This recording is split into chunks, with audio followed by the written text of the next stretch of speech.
Baik, kita jumpa lagi pada video yang berikutnya, mata kuliah struktur kayu. Ini untuk mahasiswa semester 4, Diploma 3, jurusan Teknik Sipil, Politeknik Negeri Bali. Ini adalah materi kita online, ya seharusnya kita bisa kuliah offline, tapi dengan situasi seperti ini, mau nggak mau ya kita dengan cara yang berbeda. Harapan saya kalian semua tetap belajar, baca buku, baca referensi, sehingga apa yang saya sampaikan ini bisa semakin mengerti dengan referensi yang kalian baca. Nah, sekarang kita mulai melanjutkan materi yang terakhir, di mana sekarang kita sudah harus masuk kepada persoalan lain dari sebuah batang kayu. Di mana terakhir kita menjelaskan batang kayu itu adalah sebuah batang yang menerima gaya tarik dan gaya tekan. Baik dalam sebuah struktur, sebagai contoh kita sudah kasih contoh soal kemarin, yaitu pada sebuah struktur kuda-kuda, di mana terjadi gaya tekan dan gaya tarik. Ingat ya, hanya pada struktur kuda-kuda, atau yang pada kita kenal dengan struktur rangka batang, maka gaya yang terjadi itu hanya tarik dan tekan saja. Tidak ada momen di sana. Nah, oleh karena itu, sekarang penggunaan kayu itu rupanya kan tidak hanya pada kuda-kuda. Kalau kita bicara rumah-rumah yang sekarang semakin eksotis gitu ya, yang semakin harganya semakin mahal, yang juga disukai oleh banyak orang-orang kaya gitu terutama ya, itu rumah-rumah yang terbuat dari kayu. Kalau zaman dulu orang nggak punya rumahnya kayu, kalau sekarang orang super kaya yang rumahnya dari kayu. Nah, oleh karena itu, kalau sekarang kayu kita gunakan sebagai bahan struktur, tentunya di sana ada kolom, ada balok, ada plat lantai. Selain juga pastinya ada kuda-kuda. Nah, oleh karena itu sekarang kita lanjutkan kepada struktur di bawahnya, yang setelah kuda-kuda kita bahas dengan gaya tarik dan gaya tekan, maka kita coba turun sekarang kepada portalnya, pada struktur kerangka yang terbuat dari kayu, di mana paling tidak terdiri dari satu ada kolom, 2 ada balok, 3 ada struktur lantai. Nah, kita nggak bahas pondasi yang dari kayu, karena jelas saja kalau pondasi kayu ini akan sulit ya. Maka biasanya orang pakai umpak nantinya ya. Umpak itu sebuah pondasi yang menopang dari struktur kayu yang ada. Atau kita gunakan dengan pondasi telapak lagi, yang lainnya juga nggak apa-apa ya. Yang bahannya tentunya tidak dari kayu, tapi bahannya bisa dari beton ya. Jadi seperti orang membangun struktur baja. Kalau struktur baja itu pondasinya tetap menggunakan pondasi beton, tetapi kemudian tiangnya, kolomnya itu menggunakan baja yang kemudian dihubungkan dengan angkur. Nah, mungkin kalian akan lebih mudah kalau kita bicarakan baja. Nah, seperti itulah kira-kira struktur pondasi untuk struktur kayu. Nah, sekarang kita coba lihat. Sekarang kita lanjutkan lagi. Ini batang yang menerima momen dan gaya normal. Tentunya kalian tahu bahwa momen itu apa ya, paling tidak kalau nggak bisa definisiin momen ya, paling nggak tahulah momen itu nyebabin apa. Jadi kalau bahan itu benda atau sebuah struktur panjang gitu, kita berikan beban di tengahnya, maka dia akan terjadi landutan. Nah, penyebab landutan inilah yang biasanya kita sebut dengan terjadi momen di sana. Nah, inilah yang harus kita coba selesaikan. Kita lihat sekarang, kalau saya punya sebuah batang yang panjangnya L, saya taruh di titik A dan titik B, di mana titik A ini adalah roll dan titik B adalah sendi. Kemudian kita letakkan sebuah gaya di sini. Gaya di sini, baik beban terpusat juga boleh juga beban merata Q, ya, beban merata boleh, beban terpusat boleh. Pokoknya apa saja beban yang sifatnya gravitasi. Nah, tentunya sekarang batang kayu ini akan terjadi lendut. Dia akan lendut ya. Oleh karena ini terjadi sebuah lendutan yang biru ini. Nah, kayunya turun. Nah, tentunya dia akan terjadi lendutan. Nah, lendutan itu harus diukur. Karena tidak diperkenankan terjadi lendutan yang berlebihan. Tentunya lendutan berlebihan itu akan menunjukkan satu kemampuannya tidak kuat berarti kan kalau dia berlebihan. Sampai terjadi dengan landutan yang berlebihan, tentunya bahannya tidak kuat. Tentunya juga landutan juga harus dibatasi. Artinya kalau bahannya kuat, kayunya lendutnya sedikit, tapi bebannya terus kamu tambah, tentunya lendutannya semakin besar. Nah, ini juga harusnya lendutan maksimum itu membatasi juga beban yang diberikan. Jadi dua hal ya, bahannya harus kuat, materialnya, sehingga mampu memikul beban tanpa terjadinya lendutan yang berlebihan, itu yang pertama. Yang kedua, beban harus kita batasi sampai dengan terjadinya lendutan maksimum. Artinya kamu harus batasi. Setelah dia sampai di maksimum, stop, nggak boleh lagi kasih beban. Nah, itu jadi membatasi di sana ya. Nah, oleh karena itu sekarang kita lihat lagi, ini akan terjadi lendut gitu ya. Sini ada roll, di sini ada sendi.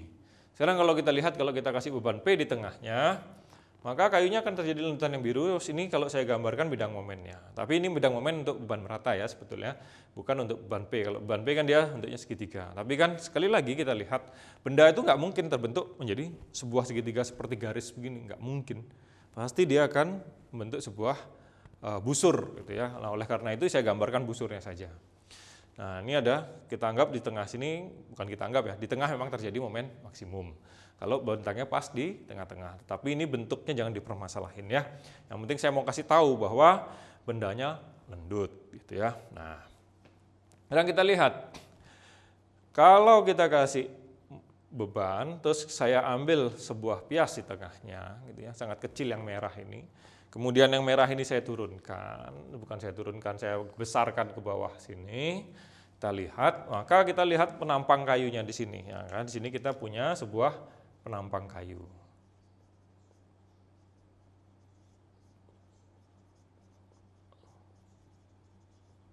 Balok kayu. Nah, ini penampangnya. Kalau kita lihat sekarang, penampang itu punya dimensi, yaitu B untuk lebarnya, kemudian H untuk tingginya. Coba diingat-ingat, waktu semester 3, semester yang lalu saya ajarkan struktur beton dan kita selalu menggambar balok dalam ukuran B dan H. Nah, kemudian kita lihat, kalau kayunya ini kita bebani di tengah, terjadi lendutan, maka, nah sekarang kita lihat, ini saya sebut sebagai serat atas. Yang di sini saya sebut dengan garis normal.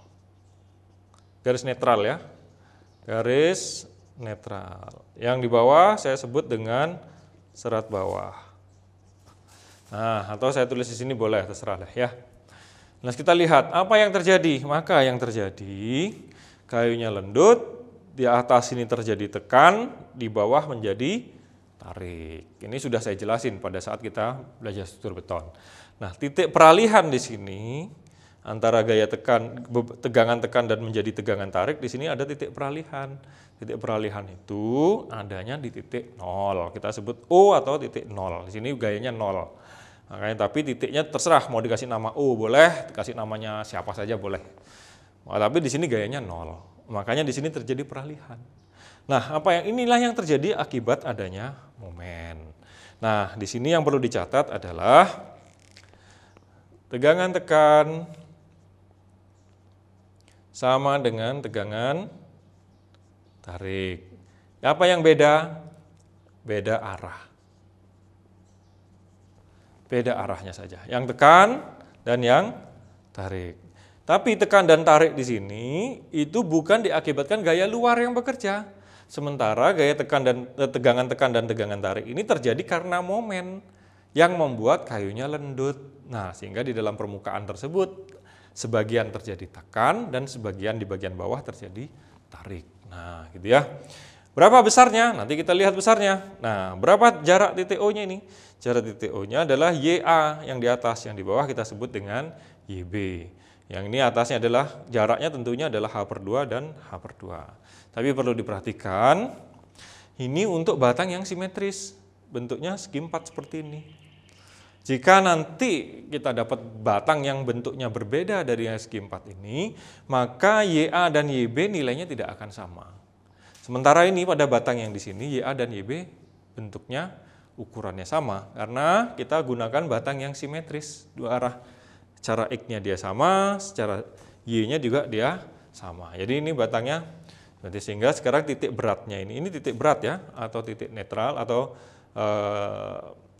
titik sumbu normalnya, sumbu netral ada di sana. Nah, Kita lihat sekarang, maka terjadi tegangan tekan dan tegangan tarik yang sama besar. Nah, kemudian jika kita tambahkan batang itu, nah batang itu juga menahan tarik dan tekan.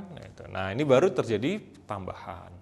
Artinya kapan batang itu? Bisa saja kalau di sini dikasih gaya, ternyata ada batang yang kena tekan, dari gaya lateral. Misalkan dari apa? Dari beban angin, dari beban gempa, maka dia ada gaya tarik atau tekan di sini. Nah, oleh karena itu, setelah kita tambahkan, maka di sini dapat ditambah dengan gaya normal. Apa gaya normalnya? Tekan atau tarik. Maka gaya normalnya ini tekan atau tarik, gitu ya. Nah, ini kalau kita tambah tekan, maka di sana ada diagram. Jadi benda ini sama. Kalau dia sini, nah ini juga. Kenapa bentuknya begini? Sekarang kita lihat. Untuk yang tekan dan yang tarik, ini tekan, ini tarik. Ini bentuknya sama. Dari atas sekian sampai bawah juga sama. Tarik juga begitu. Segini di atas, di bawah juga sama. Arahnya sama, besarnya juga sama. Tetapi yang momen kita perhatikan, arahnya berbeda. Ini arahnya masuk, ini arahnya keluar. Tapi besarnya sama. Nah, kenapa di sini sama semua arah dan besarnya? Sekarang kita lihat, karena kalau sebuah penampang kayu kita dorong, misalkan ini kayu. Ini ada 3 warna ya. Sebuah penampang kayu warnanya merah, hitam, dan biru. Ini satu kesatuan ya, cuman dikasih warna. Kalau misalkan saya dorong yang merah, satu satuan ke arah X sana, memangnya yang biru dan yang hitam nggak ikut pindah? Ikut pindah, pasti ikut berpindah. Dan besaran pindahnya juga sama. Jadi kalau yang merah saya dorong, berpindah satu satuan ke arah X, maka semua bidang baik yang biru maupun yang hitam juga akan berpindah satu satuan ke arah X. Gitu juga kalau saya dorong ke sana dia, yang biru sekarang saya dorong ke arah Y gitu ya. Maka sekarang pertanyaannya, apakah yang hitam dan yang merah diam saja? Enggak mungkin. Karena apa? Karena ini satu kesatuan. Oleh karena itu, P yang kita berikan, baik dimanapun posisinya, itu akan membuat semua bidang itu terbagi rata. Jadi semua bidang tersebut akan menerima besaran yang sama. Oleh karena itu, gaya atau tegangan, kalau kita bicara tegangan, maka tegangan tekan yang di atas apa yang di bawah ini akan sama. Begitu juga dengan tegangan tariknya. Kalau ini nggak mungkin, kalau saya tarik yang merah kemudian yang biru dan yang hitam diam, tetap di tempat, nggak mungkin. Kalau yang merah saya tarik, yang biru sama yang hitam pasti ikut. Nah, itulah logikanya ya.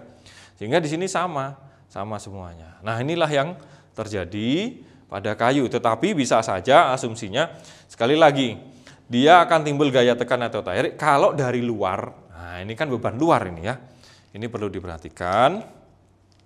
P ini dari luar. Salah tulisannya. Ini beban luar. Ini juga beban luar.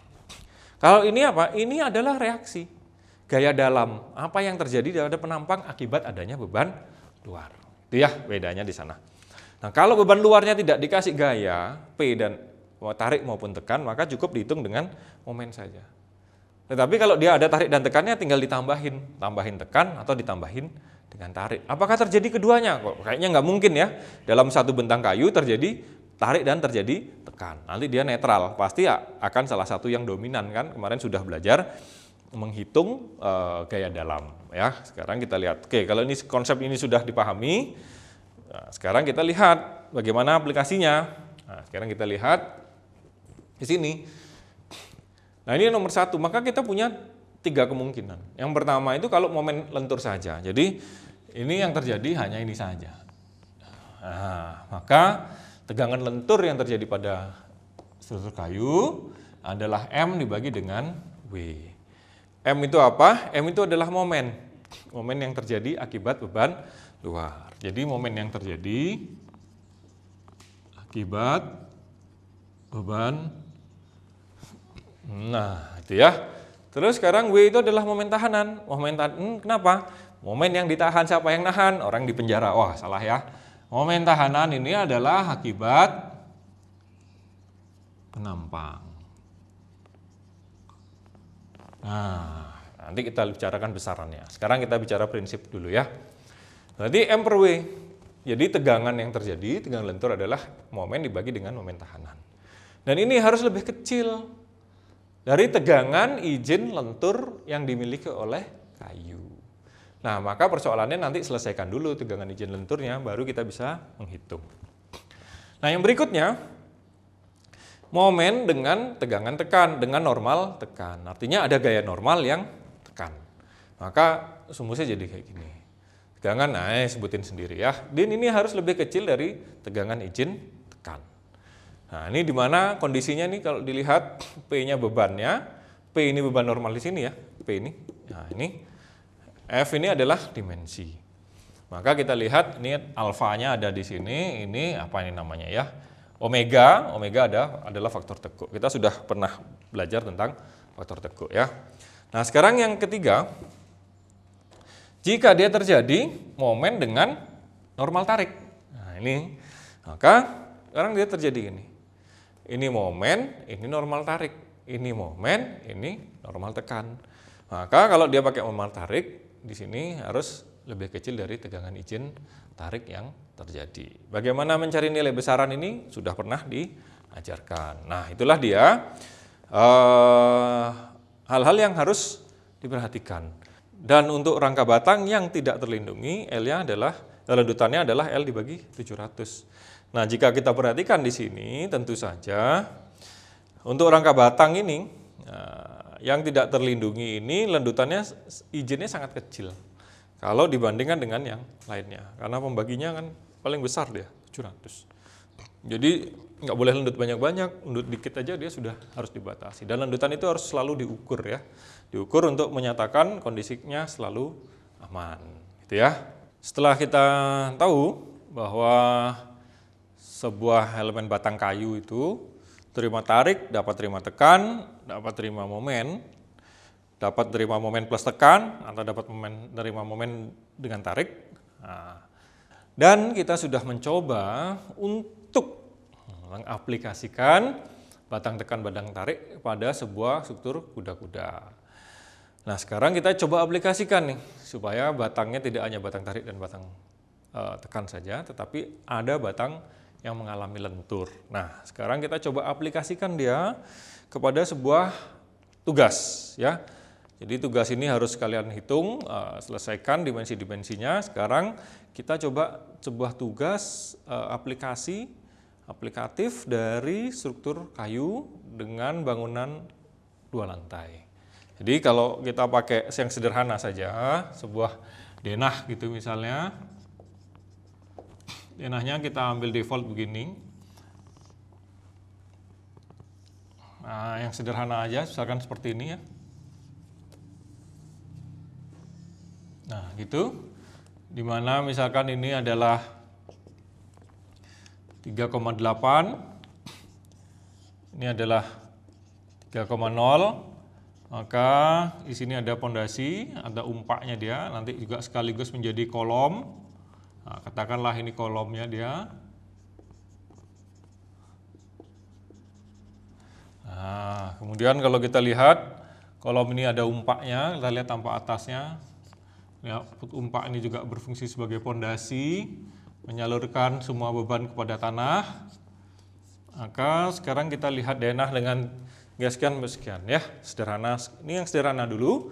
Kemudian di mana ini semuanya akan memiliki sebuah kuda-kuda. Jadi nanti di sini ada kuda-kuda, ada kuda-kuda, ada kuda-kuda. Seperti itu. Nah, sekarang kalau kita lihat potongan, misalkan sekarang ini 2 lantai ya. Denah lantai 1 dan lantai 2. Ini saya anggap tipikal aja ya. Nggak usah pikir dulu di mana letak kamarnya, kamar mandinya, di mana tangga dan sebagainya, nggak usah pikirin itu dulu. Yang pasti ini sekarang semua bahannya kayu, kita coba aplikasikan. Nah, setelah nanti tangganya taruh di luar ya terserah lah, pokoknya urusannya nanti aja. Nah, tipikalnya begini, kita lihat rumah lantai 1, lantai 2, bentuk susunannya sederhana seperti ini. Nah, sekarang kalau saya potong, Misalkan saya potong di sini ya. Potongan A, dan kemudian saya potong di sini, potongan B. Maka sekarang kita lihat gambar potongannya seperti apa. Dan kalau gambar potongannya sudah jelas seperti apa, baru kemudian kita bisa membayangkan, oh bebannya kayak gimana, gitu ya. Baik, sekarang kita lihat gambar potongannya. Nah, sekarang potongan dari denah yang sudah kita punya, yang sederhana tadi ya. Kita lihat ini ada potongan A. Jadi potongan A itu yang arahnya pendek ya, sumbunya sumbu X lah gitu ya. Maka kita lihat dia bentangnya 3,8. Ya kalau mau dibikin 4 meter boleh aja. Tapi sebetulnya 4 meter itu kan dengan tumpuan ya. Jadi kalau kita bicara bersih dari luar ke luar mungkin 4 meter. Tapi kalau dari dalam ke dalam ya mungkin saja dia di 380 gitu ya. Kayak kita anggaplah 380 gitu ya, dari as ke as lah gitu ya, nanti sisanya dibuang dikit boleh lah, kayunya dibiarin. Jadi kita sepakat as 3,8 ini semua ukurannya dari as ke as. Nah kalau kita lihat sekarang, maka di sini ada ditopang oleh umpak. Umpak ini berfungsi sebagai fondasi. Ya, kita anggap tanahnya ada di sini. Gitu. Nah, inilah katakanlah tanahnya ada di sana, gitu ya. Nah, kemudian di atas itu baru berdiri kolom, baloknya, dan kuda-kudanya. Setelah kalau kita dari atas, maka di sini ada sebuah struktur kuda-kuda. Ini ke atas ini kuda-kuda.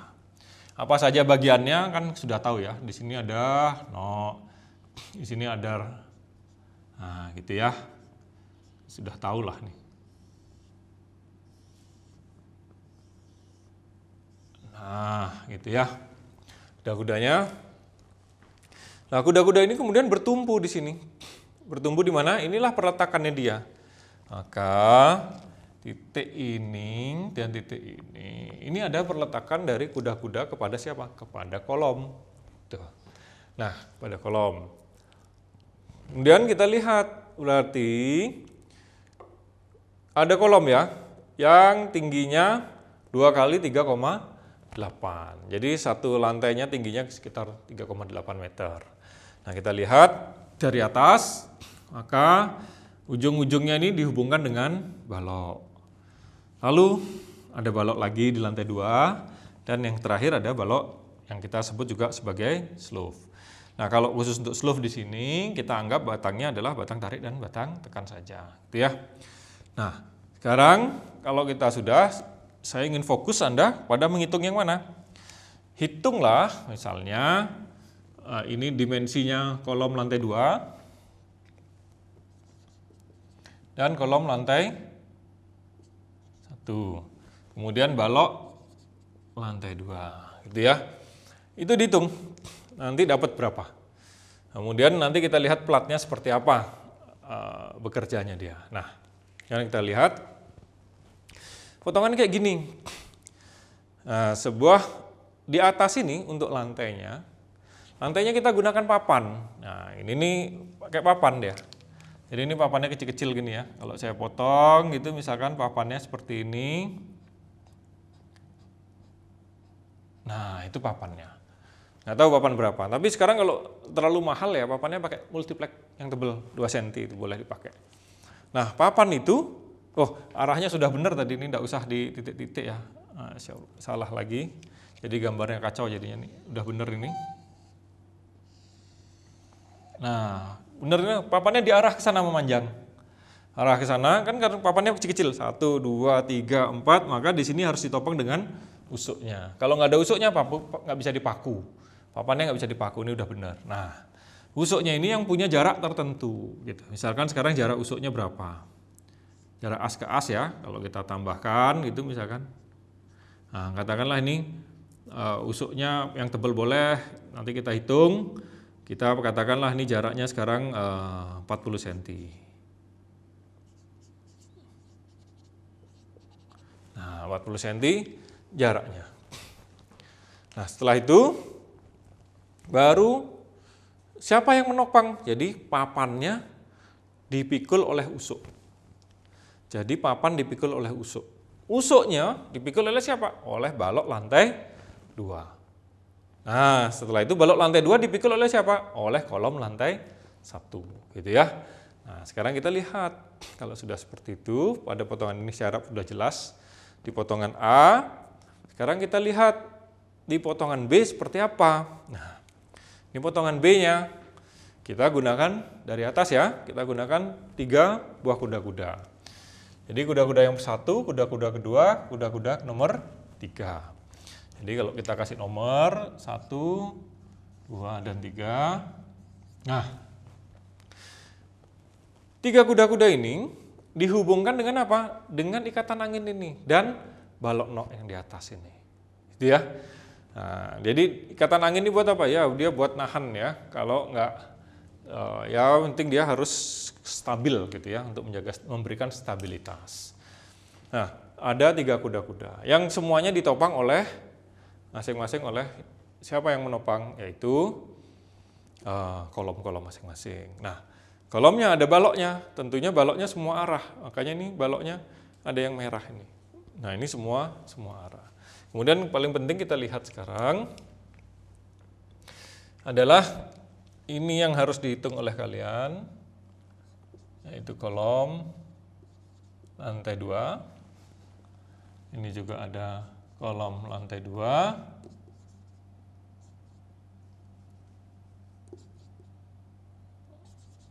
Nah, itu harus dihitung dimensinya. Bebannya dari mana? Dari perletakan dari kuda-kuda. Nah, kemudian ada struktur plat lantai. Nah, ini papannya tadi sekarang kecil-kecilnya ke sini arahnya.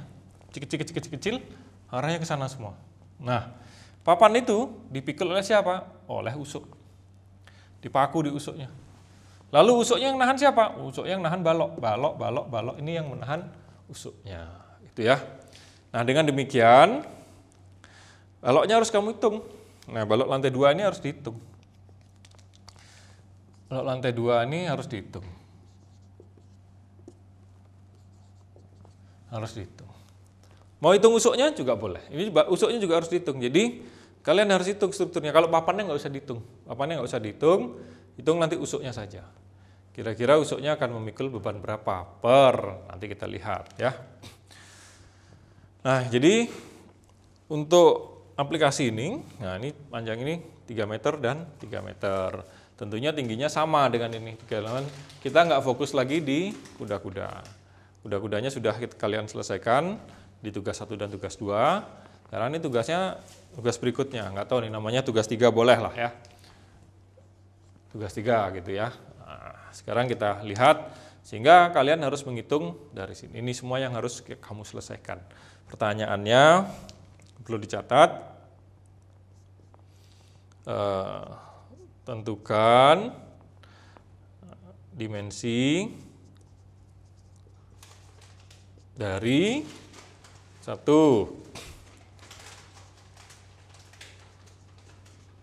kolom lantai 2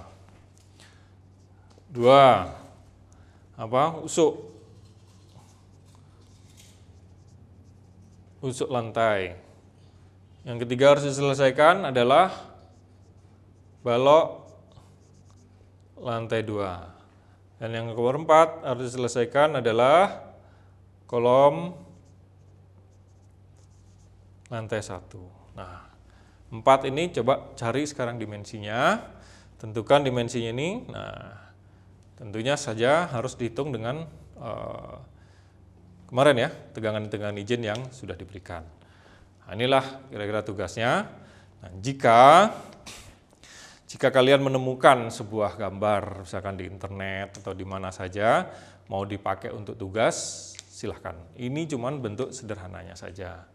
Nah, nanti kita akan coba hitung satu persatu, kalian akan coba hitung, nanti diasistensikan, bimbingan tidak apa-apa, nanti saya siapkan jadwalnya bimbingan. Nah, kemudian hitung. Itu dulu tugasnya. Bisa, kalau ada yang belum jelas tugasnya, nanti silahkan ditanyakan. Gitu ya.